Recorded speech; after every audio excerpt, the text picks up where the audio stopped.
प्रश्न ये है कि अपनी योग्यता की पहचान कैसे होती है।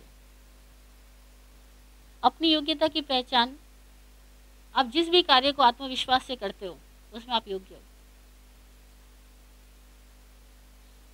जिस कार्य में आपकी रुचि और आप में करने की क्षमता होती है उसमें आपके अंदर शंका नहीं पैदा होती। जहाँ शंका नहीं पैदा होती है वहाँ आपकी योग्यता है। और जो निमित्त हालात आपके सामने आते हैं उस निमित्त हालातों को चुनौती के रूप में स्वीकार करने की अगर आपकी इच्छा है और क्षमता है तो आप योग्य हो। आप मुस्कुरा के जी सकती हो, हर वातावरण को झेल सकती हो, रास्ता निकाल सकती हो, तो आप योग्य हो। और योग्यता के लिए कोई पर्टिकुलर पैमाना नहीं चाहिए। ऐसा नहीं कोई गा सके तो ही योग्य है, कोई 100 लोगों के बीच में लेक्चर दे सके तो ही वो काबिल आदमी है, नहीं दे सकता तो वो काबिल नहीं है। या कोई क्लास में फर्स्ट आ सके तो ही वो काबिल है, नहीं तो वो काबिल नहीं है। ऐसा नहीं है। क्योंकि बड़े बड़े वैज्ञानिक ऐसे थे जो स्कूल की कक्षाओं में फेल हो गए थे, तो उनकी काबिलियत स्कूल की कक्षाओं के लिए नहीं थी, उनकी काबिलियत कुछ और इन्वेंट करने के लिए थी। तो योग्यता का कोई पैमाना नहीं है कि आपको बोलना आए स्टेज पे तो ही आप योग्य हो, या गाना आए या खाना बनाना आए। आपके सामने इस समय जो प्लेटफॉर्म मिला है, इस समय जो रोल मिला है, उस रोल को आप प्रॉपरली प्ले कर सकते हो या नहीं, उस एक्ट को आप प्रॉपरली कर सकते हो या नहीं। अभी आपको काम मिला बच्चों को संभालो तो वो अच्छे से कर रहे हो, काम मिला खाना बनाओ अच्छे से कर रहे हो, काम मिला बिजनेस करो अच्छे से कर पा रहे हो, बिना किसी शंका के, बिना किसी गलत रास्ते को अख्तियार किए, बिना किसी झूठ प्रपंच के परिवार को अच्छे से संभाल पा रहे हो, आप योग्य हो ना।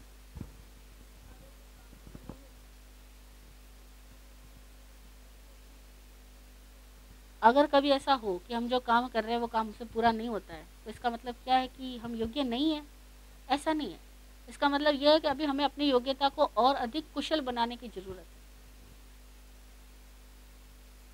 हम योग्य है पर योग्यता को निखारने की जरूरत है, दक्ष बनाने की जरूरत है। जैसा एक बच्चा सारी योग्यता लेकर आया लेकिन उसकी योग्यताओं को निखारने के लिए हम स्कूल पे डालते हैं, और फिर जो उसकी योग्यताएं बढ़ जाती है तो उसकी और अधिक योग्यता बढ़ सके इसके लिए उसको कॉलेज में डाल देते हैं।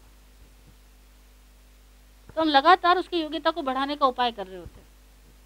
तो बच्चे जब स्कूल से कॉलेज और कॉलेज से यूनिवर्सिटी और फिर फॉरेन में पढ़ाई करने जाते हैं तो हम निरंतर क्या सोचते हैं, ये और लायक बन रहा है। ऐसे ही खुद के लिए भी बनाओ। आप जो काम कर रहे हो, जो आपका फील्ड है, जो आपको एक्ट मिला है, जो रोल हमको प्ले करना है, जो कार्य हमें करना ही करना है, उन कार्यों को करने में हमें अपनी कुशलता को बढ़ाना चाहिए। और उसके लिए हमें अगर ट्रेनिंग लेना पड़े तो ले, टीचिंग लेना पड़े तो ले, अनुभवी के पास बैठ के सीखना पड़े तो सीखे, बुक्स पढ़ के सीखना पड़े तो बुक्स पढ़ के सीखो। लेकिन अपनी फील्ड के अंदर आपको हमेशा बढ़ते रहना है। लोग एक प्रमोशन पे ध्यान देते हैं कि मेरे ऑफिस का बॉस मुझे प्रमोट करे, मुझे प्रमोशन मिले और मेरी सैलरी बढ़े।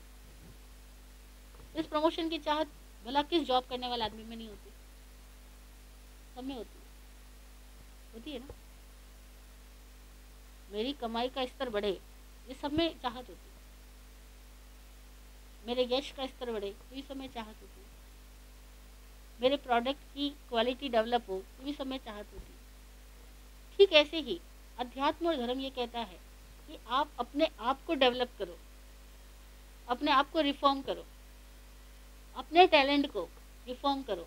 ये आप में चाहत होगी। अगर आप बढ़ोगे तो ऑटोमेटिकली आपके अचीवमेंट्स भी बढ़ जाएंगे। केवल दृष्टि का फर्क है। भौतिक दुनिया में जिसकी नज़र अटकी हुई है वो चाहता है कि मेरा मकान बड़ा हो जाए, मेरी दुकान बड़ी हो जाए, मेरे ये 2 तोले के जेवर 4 तोले के हो जाए, और 4 तोले के है तो 20 तोले के हो जाए। वो सारी बाहरी उपलब्धियों को बढ़ाना चाहता है। और जिसकी नज़र सत्संग से, गुरु के ज्ञान से, धर्म की वाणी से थोड़ी शुद्ध हो जाती है, वो कहता है कि मैं अपने आप को शुद्ध बनाऊं, मेरे क्रोध का स्तर घट जाए, मान का स्तर घट जाए, माया का स्तर घट जाए, लालच का स्तर घट जाए, मेरे में प्रेम बढ़ जाए, विनय बढ़ जाए, विवेक बढ़ जाए। तो वो अपनी योग्यता को निखार रहा है। और जब उसकी योग्यता निखरेगी, वो भीतर से बढ़ेगा, तो ऑटोमेटिकली उसका बाहरी वातावरण भी बदल जाएगा। जय गुरु।